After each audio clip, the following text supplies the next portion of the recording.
അതാണ് പഴയ അടുപ്പുള്ള കൃഷിക്കാർ, കർഷക തൊഴിലാളികൾ, അവർ ചേർന്നിട്ട് ഇപ്പോഴും കണക്കില്ല എത്ര പേരാണ് മരിച്ചത്, എത്ര പേരെയാണ് ഈ പറയുന്ന പട്ടാളം ചുട്ടുകൊന്നിട്ട് വലിച്ചു കൂട്ടിയിട്ട് രക്തസാക്ഷി കുന്നുണ്ടാക്കിയത് എന്നതിന് ഈ കണക്കില്ല. അപ്പൊ ഈ മനുഷ്യരൊക്കെ ചേർന്നിട്ടാണ് ഇത്രയൊക്കെ പണിയെടുത്തിട്ടാണ് കേരളത്തിൽ ജനാധിപത്യം ഉണ്ടായത്. അതാണ് ഞാൻ പറഞ്ഞത്. ഈ മനുഷ്യരൊക്കെ ചോര ചൊരിഞ്ഞിട്ടാണ്, മേൽവിലാസം ഇല്ലാതെ മരിക്കാൻ തയ്യാറായിട്ടാണ്.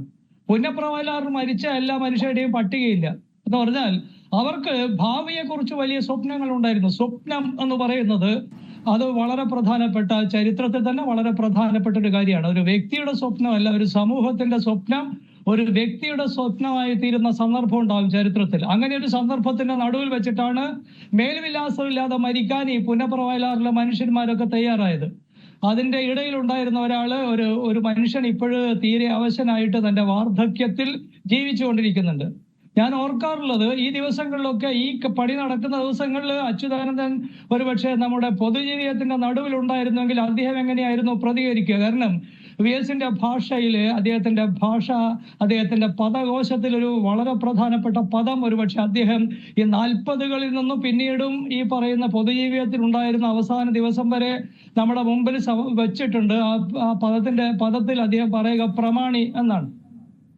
ഇതൊരു പഴയ ആലപ്പുഴയിലെയും തിരുവിതാംകൂറിലെയും പദമാണ്. പ്രമാണി എന്ന് പറയുന്നത് ഈ പറയുന്ന സമൂഹത്തെ ഭരിക്കുന്ന, സമൂഹത്തെ സാമ്പത്തികമായിട്ട് ഭരിക്കുന്ന, രാഷ്ട്രീയമായി ഭരിക്കുന്ന വേറൊരു കൂട്ടം, ഒരുപക്ഷെ ജനാധിപത്യത്തിന്റെ ഒരു കള്ളിയിലും പെടുത്താനാവാത്ത വേറൊരു കൂട്ടത്തെ അടയാളപ്പെടുത്താനാണ് VS ഈ പറയുന്ന പ്രമാണി എന്ന പദം ഉപയോഗിച്ചുകൊണ്ടിരുന്നത്.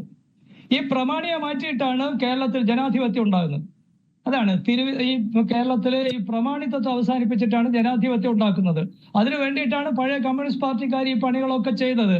നമ്മുടെ ഈ പറയുന്ന KCS മണി ദിവാനെ വെട്ടിയത് അതാണ്.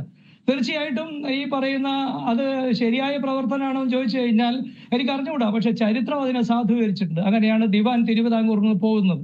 ഇനിയിപ്പോ തിരുവിതാംകൂറിൽ നിൽക്കുക എന്നത് വളരെ ബുദ്ധിമുട്ടാണ് എന്നത് അദ്ദേഹത്തെ ബോധ്യപ്പെടുത്തിയ സാഹസികനായ ഒരു പഴയ മനുഷ്യന്റെ പേരാണ് KCS മണി എന്നുള്ളത്. അപ്പൊ ഇതൊക്കെ ചേർന്നിട്ടാണ് കേരളത്തിൽ ഈ പറയുന്ന തിരുവനന്തപുരത്ത് ജനാധിപത്യം ഉണ്ടായത്. അതാണ് തിരുവനന്തപുരത്താണല്ലോ ഇതൊക്കെ നടന്നുകൊണ്ടിരിക്കുന്നത് ഇപ്പൊ. അതുകൊണ്ട് തിരുവനന്തപുരത്തെ CPM-ന്റെ മാന്യന്മാർ, അതിന്റെ ഈ പറയുന്ന സർവീസ് സംഘടനയിലെ മാന്യന്മാർ, അതിന്റെ പാർട്ടിയിലെ മാന്യന്മാർ, ഈ മാന്യന്മാരൊക്കെ ധരിക്കേണ്ടത് കേരളത്തിലെ ജനാധിപത്യം കമ്മ്യൂണിസ്റ്റ് പാർട്ടിക്കാരായിട്ടുള്ള ഈ ആളുകളും കൂടിയിട്ട് ഇത്ര ബുദ്ധിമുട്ടി ഉണ്ടാക്കിയതാണ്. KCS മണി തീർച്ചയായിട്ടും ഒരു ഇടതുപക്ഷക്കാരനായിരുന്നു. ഇവരൊക്കെ ഉണ്ടാക്കിയതാണ് ജനാധിപത്യം എന്ന് പറയുന്നത്. ആ ജനാധിപത്യത്തിന്റെ ഭാഗമായിട്ട്